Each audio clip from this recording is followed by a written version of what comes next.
제가 이 Foreign Affairs 이거를 보다가 China doomed fight against demographic decline. 그래서 중국이 인구가 지금 문제가 심각하죠, 중국도. 그래서 제가 저 얘기를 하려고 한 건 아닌데, 저거를 보다가 뭐가 나오냐면, 여러분, 중국은요, 강제로, 옛날에, 그러니까 중국이 출산 저하 정책을 쓸 때, 강제로 막 불임을 시켰더라고요. 그런 얘기가 나와서 막 찾아보다가, 뭐야, 중국? 막 이렇게 됐거든요. 지역 할당하고 뭐 하면서 막, 산하 제한한다고, 한 명만, 한 자녀 정책 쓰고, 뭐, 그랬는데, 그래서, 우리나라도 설마, 강제했나? 우리가 어렸을 때 보면은, 정관수술, 예비군 훈련 가서 정관수술 받았다는 게 그게 설마 강제였나? 하고 알아봤더니 강제는 아니었더라고요. 강제는 아니었는데 제가 재밌는 걸 발견했어요, 여러분. 음마 아파트하고요, 반포 주공 2차, 이런 아파트들이죠. 강남 아파트들, 그러니까 반포 아파트하고 음마 아파트에 별명이 있었더라고요. 별명이 여러분, 고자 아파트였어요. 고자 아파트. 고자 아파트, 내시 아파트 이랬습니다. 이게 지금 여러분 경기동부하고도 연결되는 뭐 이렇게 우리나라 아파트 역사, 이 주거 역사, 이 출산 역사에 제가 드리프트를 한번 이렇게 할 건데, 그러니까 왜 고자 아파트였냐면요, 그 얘기를 좀 하려고 합니다. 일단은 그러니까 우리나라에서는 공식적으로는 강제 불임 시술을 하고 뭐 이런 건 없어요.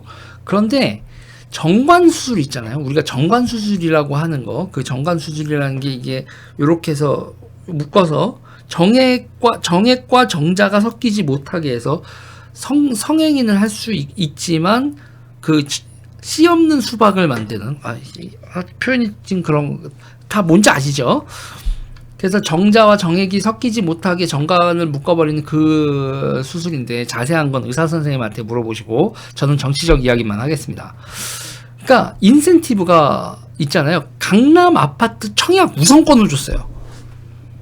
그래서 이게 나중에 가면은 그 정관 수술 하신 분들이 많아가지고 정관 수술 한 사람들끼리 이 청약 경쟁이 붙지만, 처음에는 그러니까 정관을 묶어서 하면 그냥 경쟁이 없이 막 청약권을 얻은 거예요, 여러분. 그래서 저 아파트가 그 고자되고 만든, 얻어낸 청약권이다. 그래서 음마 아파트하고 반포 주공이 고자 아파트, 내시 아파트 그렇게 불린 거예요, 사람들한테. 어머나. 그래서 이게 70년대 후반에 벌어진 일인데, 70년대 후반 강남 아파트들 입주 우선권의 1순위가 정관을 묶은 남자들이었다. 헐. 그래서 내시 아파트였어요. 내시 아파트, 그 다음에 그거였어요. 내시 아파트, 이제 뭐 고자 아파트 이렇게 불렸던 건데, 아니 얼마나 인구 문제가 심각했으면 야 묶어, 그러면 아파트 청약권 줄게, 이랬을까. 네, 그런 거예요. 그래서 이제 이걸 관련돼서 이제 기사는 이렇게 씁니다. 정관 수술을 받은 반포 아파트 그 시설 가본 2016년 8월 23일에 이렇게 해서 KBS 뉴스에서도 나와 있습니다, 여러분. 이게 제가 하는 게 아니라 KBS 뉴스에서 나온 거예요. 1977년 9월 14일 서울 반포 아파트, 이게 반포 이거 아파트 주택 정시가 이게 주공 2차더라고. 주공 아파트였어요. 주공 2차, 주공 3차가 이거 묶으면 좋대.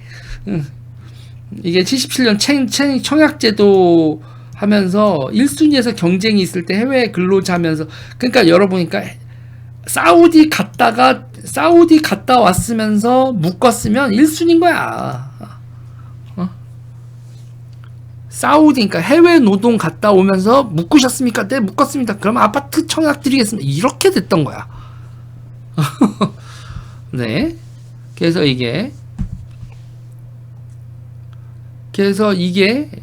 있잖아요. 이게 이제 엄청나게 이렇게 돼 있죠. 그래서 이제 여기 뉴스 기사를 볼까요? 각수빌님 감사합니다. 여기서 아파트 분양의 불임 인파. 야, 아파트 분양하는데 50% 이상이 몰려. 이게 뭐예요? 시술자끼리 경쟁. 시술자끼리. 야, 일단 묶은 사람들끼리 경쟁하자. 야, 안 묶었어? 그러면 분양받을 생각하지 마. 꺼져. 이렇게 되는 거죠. 77년 9월 반포 주공 아파트 때 다 이거 우리 묵군 아저씨들이 이렇게 딱 이렇게 해서 당시 신문에 나온 사연을 보면 이렇다. 35세는 일찍 신청 장소에 나왔다가 불임 실술자 우제 사실을 알고 집으로 돌아가서 아내에게 불임 시술을 받도록 한 뒤 증명서를 떼와 청약을 신청했다. 박모 씨의 사연은 더 재밌다. 5년 전 불임 시술을 받았는데 그녀는 병원이 문을 닫자 다른 병원에서 문환자 증명서를 받아왔다. 그런데 문제가 생겼다. 문환자가 선천적인 이상인 것인지 불임 시술에 의한 것인지 구분할 수 없었기 때문이다. 주공 직원은 박 씨에게 아들이 있는 것을 주민등록등본으로 확인한 다음에 접수를 받았다. 단 조건이 붙었다. 다른 국립병원에서 불임 시술에 의한 문환자 확인증을 받아와야 한다는 것이다.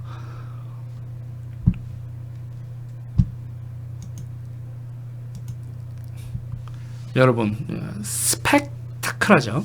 자, 그런데 이거와 관련돼서 여러분 재밌는 게 있더라고요. 1970년 4월 8일에 대한민국에 여러분 아파트를 사람들이 기피하게 하는 사건이 하나 터져요. 이건 지금 70년 후반 얘기죠. 뭐냐면 여러분 와우 아파트 붕괴 사고라는 게 벌어져요. 마포구 와우 아파트가요 붕괴해버리는 사고가 벌어집니다. 자, 이거 위키백과에 있네요. 여기 와우 백화점이 아니라 와우 아파트 붕괴 사건 70년 4월 8일에 이렇게 아파트가 붕괴된 일이 벌어지는데, 여러분 지금은 이제 지금 되게 낯선 얘기지만 시형 아파트, 시형 주택, 시형 아파트. 야, 진짜 우리 오래 살았네요. 시에서 진 아파트 뭐 이런 거죠. 그런데 저 아파트가 시형 아파트인데 와우 아파트가 붕괴되는데 34명이 사망을 합니다. 근데 저 아파트 여러분 몇 달 만에 지었을 것 같으세요? 아파트 건설 기간이 얼마였냐면 6개월 만에 지은 겁니다. 와우 아파트는 6개월 만에 지은 거예요. 그러니까 지금 저 와우 아파트가 붕괴되면서 시형 아파트 짓는 게 꼬여버렸어요. 그런데 이게 왜 어떻게 된 거냐면 서울시 인구를 당시에 한번 볼까요? 서울시 인구 한번 볼게요, 여러분. 서울시 인구 보니까 1960년에 여러분 240만이었습니다. 근데 65년 되면 여러분 340만이 돼요. 70년이 되면 540만이 됩니다. 그러니까 서울시가 박정희 대통령이 취임할 때가 서울시 인구가 250만이었는데 65년 경제개발하고 뭐하고 하면서 5개년 계획하고 이러면서 347만으로 늘어나고요. 70년에, 그러니까 65년부터 70년 사이에 여러분 몇백만이 늘어납니까? 200만이 늘어나요. 이거 더 크게 보여드릴까요? 실감이 나요, 여러분? 5년 동안 인구가 200만 명이 늘어난다. 5년 동안 서울시 인구가 여러분 200만 명이 늘어난다고. 와우. 와우. 네? 각수빈님 감사합니다. 그러니까 답이 없어지는 거예요. 주택이 답이 없어지면서, 그러면서 보니까 사람들이 와서 그러니까 무허가 건축물이 마구 들어서는 거예요. 그냥 남의 땅에다가 판자 뚝딱뚝딱 해놓고 뭐 이렇게 땅 주인한테 제대로 허락도 안 받고요. 그냥 막 짓고 사는 거야, 사람들이. 판잣집 지어서. 그게 1960년대에서 70년대에 벌어진 일이고, 그때 그런 상황에서 이 문제를 해결하겠다고 나온 게 이제 김현옥 시장인가요? 그분이 이제 나와서 이거 제가 해결할게요 그랬죠. 200만 명이 갑자기 인구가 확 늘어나는 상황에서 인구에 깔려 죽겠다 이러면서 이제 무허가 건물들을 정비합니다. 그러니까 도시에 사람이 몰려들면 여러분 당연히 어떻게 해야지 수용 가능해요? 수직으로 올려야죠. 아파트 짓고 이렇게 수직으로 올리지 않으면 여러분 1층짜리 판잣집들이 쫙 돼 있으면 도시가 인구를 수용할 수가 없어요. 몰려드는 인구를 수용할 수 없으니까. 그러니까 우리가 있잖아요. 좌파들한테 너무 내가 세뇌 당했다는 얘기도 생각도 드는 게, 그때 그럼 어떻게? 그럼 그런 무허가 건물 부시고 철거하고 아파트 짓지 않으면 답이 없는 거 아니에요. 그때 철거민들이라고 너무 잔인해 그랬는데 그 철거 안 했으면 사람들 몰려들면 서울이 버텨내? 그럼 남미가 됐죠. 남미 빈민촌 같이 생겨버리는 거 아니에요. 그게 굳어버리면 그 사람들에 대해서 되게 온정적으로 가면 그게 잘한 거였을까라는 생각이 드는 거예요. 박정희가 잔인하네, 뭐 개발 독재네, 사람들을 너무 비참하게 했더니 어쩌고저쩌고 한데 글쎄요. 이렇게 다시 한번 생각을 하게 되는 거죠. 어쨌든 간에 그 상황에서 무허가 건물을 밀어버리고 재개발을 하는데 그때 계획은 이거예요. 판자촌 이렇게 1층짜리 건물을 부시고 사람들을 일단 상계동이나 성남, 광주, 그러니까 지금의 성남이죠. 거기 광주 대단지 지금 이쪽으로 이렇게 빼내고 아파트를 빨리 지어서 시형 아파트 빨리 지어서 사람들을 수용하려고 했어요. 그런데 문제는 아파트가 무너져 버렸지. 6개월 만에 지은 아파트가.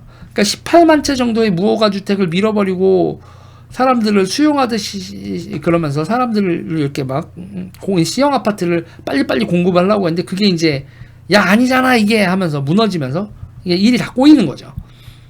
그러니까 이제 이렇게 지금으로 따지면 시형 아파트가 임대 아파트 느낌인데 후다닥 짓고 뭐 이런 그런 개념이었는데 그 패턴이 무너져 내리고 이제 아파트 제대로 지어야 된다 이런 거로 이제 전환이 되는 거죠.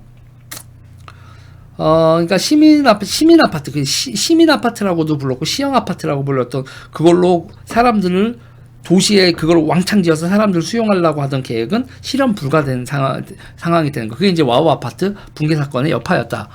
자, 그런데 여러분 여기서 이제 문제가 발생을 하는 게 뭐냐면 그럼 강제 이주된 철거민들은 어떻게 됐냐? 상계동 일대는 그래도 여러분 서울 도심 강북에 어떻게 해서든 그 당시엔 강북이죠. 강남이 개발되기 전이니까 강북에 출퇴근을 하면서 사람들이 꾸역꾸역 살았대요.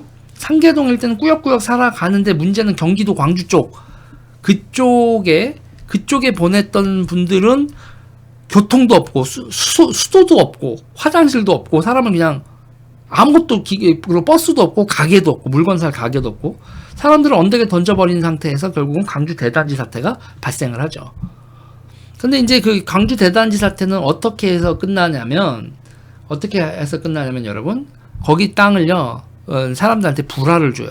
그러니까 불화를 주면 여기 지금 여기 성남이거든요. 성남에 거기인데 이렇게 보시면 여러분 보이나요? 이게 집들이 이렇게 다닥다닥 이렇게 수정남로 뭐 30로 이렇게 하면서 수정동 뭐 수진동 뭐 그리고 여기 상대원동 이렇게 돼 있는 게 여기 여러분 이렇게 돼 있는 거 있죠. 이때 이게 그때 그 철거민들하고 기타 등등에서 여기를 토지를 불화한 걸 딱 면적해서 사각형으로 해서 딱 불화를 해준 다음에 거기다가 여러분 어떻게 되어 있냐면 시형주택을 짓습니다.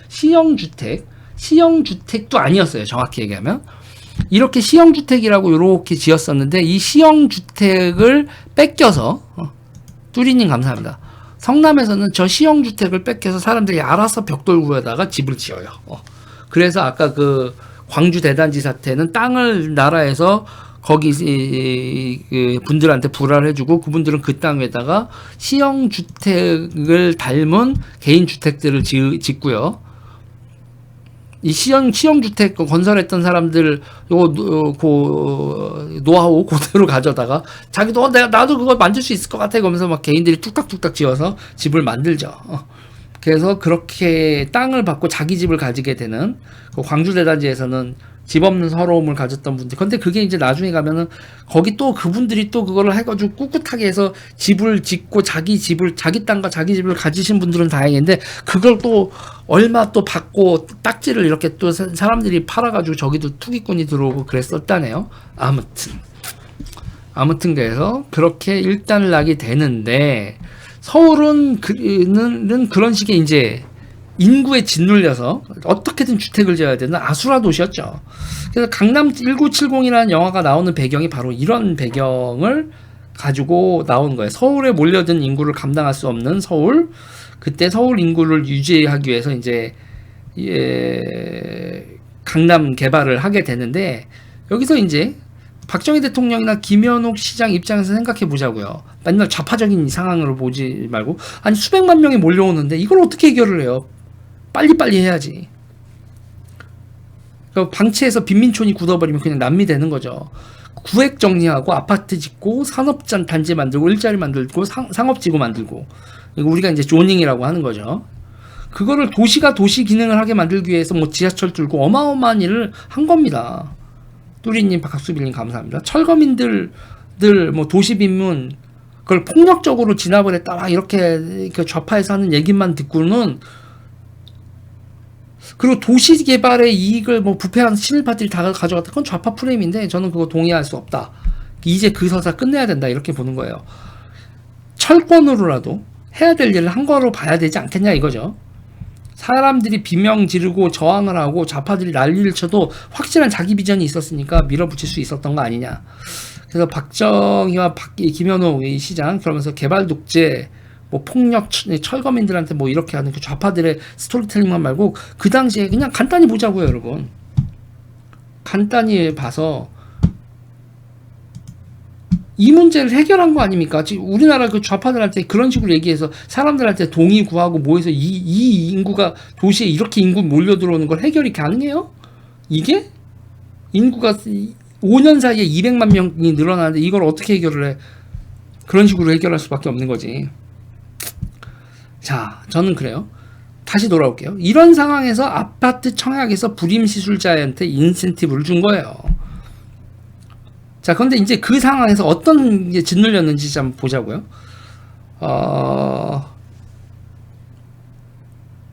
저는 이게 왜 이걸 더 한 번 더 짚어보자라고 하는 거냐면, 근데 AID 아파트 있죠. AID 아파트. 그러니까 우리나라에서 와우 아파트가 그렇게 무너지고 난 다음에 아파트의 이미지를 개선시킨 건 AID 아파트입니다. AID. 그게 있잖아요. 되게 웃긴 거예요. 그러니까 영동에 AID 차관 아파트, 그게 그러니까 우리나라 건설사와 우리나라 감리를 믿지 못한다 이런 얘기를 하면서 그 IBRD하고 이런 데서 차관이 온 거 아닙니까? 그러니까 외국 사람들이 차관 들여와서 지은 아파트가 멀쩡히 안 무너지는 게 보고, 강남의 아파트가 막 들어서는 걸 보고 사람들이 74년 저 영동 AID 차관 아파트는 본격적인 강남 아파트 시대의 신호탄 같은 역할을 해요. 그 차관이라는 게 여러분 돈 빌려왔다는 그 뜻인데, 뭐 AID 그러니까 뭐 되게 뭐 있어 보이 띠링띠링 뭐 이렇게 보이지만 그게 돈 빌려왔다는 거 아닙니까? AID 차관 아파트. 그래서 이제 본격적인 신호탄 같은 역할을 합니다. 근데 여러분 그때 이제 그 박정희 대통령이 눌려 있었던 그 상황이나 이런 게 뭐냐면, 경제 개발과 수출 증대를 해도 인구가 늘어나니까 여러분 뭐가 기본적으로 늘어나요? 식량 수요가 늘죠. 그리고 에너지 수요도 늘잖아요. 석유 같은 거. 그러니까 무역 흑자는 계속 무역 흑자 좀 낼만 하면 석유 파동 걸려서 석유값이 막 올라가니까. 그러니까 이제 단전 단수하고 에너지 순환 정전 같은 거 하면서 우리가 버텨온 거죠. 그러니까 우리나라도 지금 다른 나라들 저런 나라들 뭐야, 가난한 나라들 뭐 에너지가 없어서 뭐 정전해 뭐 이렇게 뭐 저기 어디예요, 저기 뭐 레바논 같은 데들 뭐 이런 얘기 나오면서 우리가 되게 남의 얘기 하듯 하는데, 그게 우리나라 얘기이기도 했던 거죠. 50년 전만 해도. 그러니까 경제 개발과 수출 증대를 해도 에너지 수요와 식량 수요를 채우지도 못하고 무역 적자 계속 나고, 이런 상황에서 결국은 인구가 늘면 답이 없구나. 인구가 늘면 답이 없구나라고 아주 처절하게 느끼고 있었던 정치권이 어떻게 한 거예요? 아파트 주면 또, 니네 아파트 나오면 또 저기서 아파트 좋은 아파트 생겼다고 거기서 애들 주렁주렁 내달고 애 새끼들 많이 깔 거지. 안 돼. 아파트는 묶은 애들만 주겠어. 그래서 출산 인센티브로 묶어야, 정관 수술을 해야 아파트를 주는 그런 사태. 그렇게 해서 얻을 수 있었던 그 당시 아파트, 음마 아파트. 여러분 음마 아파트 평당 얼마였을 것 같아요? 그때 78년 79년 입주 이렇게 되는데 평당 분양가가 68만원, 31평짜리 아파트가 2100만원이었습니다. 네, 31평짜리 강남 아파트, 대치동 아파트가 분양 가격이 2100만원이었다. 해외에서 노동하고 와서 이게 묶어서 정자를 이렇게 정액과 합쳐지지 못하게 이렇게 묶어서 아파트를 하나 하면 68만 원, 평당 68만 원, 2,100만 원의 아파트를 살 수 있었던. 그래서 산하 제한 시대, 인구 폭증에 맞서서 대한민국이 어떻게 했었냐라는 에피소드 하나 제가 아침에 소개를 해드렸습니다. 이게 이제 저는 이제 우리가 역으로 이제 인구 감소 시대가 왔잖아요. 그러니까 인구 증가 시대에 우리가 이렇게 처절하게 대응을 했는데, 그러니까 이렇게 생각을 해야 된다는 거예요. 우리가 인구 증가에 이렇게 처절하게 맞섰었는데 인구 감소에도 이만큼 처절하게 맞서지 않으면 못 막는 문제란 얘기죠. 이거 꼭 한번 생각을 해보자. 우리가 인구 증가에 처절한 전쟁을 했듯이, 그러니까 박정희와 김현욱을 다시 한번 평가해보고 그들의 처절함 속에서 우리는 또 얼마나 현재의 정치를 처절하게 하는지 한번 생각을 해보자. 이 얘기입니다. 재미없었나요? 저는 조사하면서 정말 재밌었는데 여러분들 듣기 어떠셨는지 모르겠습니다. 빛나라님 감사합니다.